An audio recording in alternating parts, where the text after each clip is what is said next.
Gildan Media presents Your Coach in a Box, affordable, life-changing audio programs. The Vanishing Neighbor, The Transformation of American Community by Marc J. Dunkelman.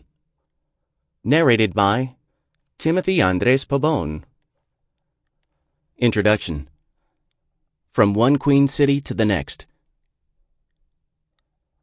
Beyond wondering whether our new family room would have enough shelving to store all my toys, I wasn't particularly alarmed when Mom and Dad announced in the summer of 1984 that we'd be moving from Cincinnati to Buffalo.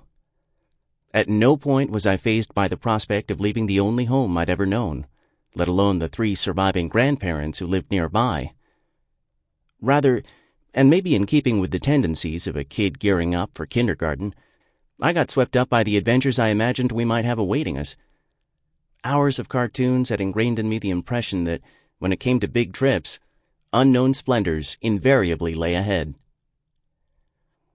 It wasn't until we'd fully settled into our new home that I began to appreciate just how radically life had changed. Not only were we now 400 miles away from my favorite ice cream parlor, the Yum Yum shop in Buffalo didn't have the same flavors as Grater's, our favorite spot in Cincinnati, but the routines of our daily lives were now much starker in the absence of familiarity. I missed the goldfish crackers my grandparents always had at the ready. I missed the regular visits from family friends and friendly neighbors. And maybe even without noticing explicitly, I missed the chance encounters, my mother bumping into an old high school friend at the Tri-County Mall, that had peppered our lives in Ohio.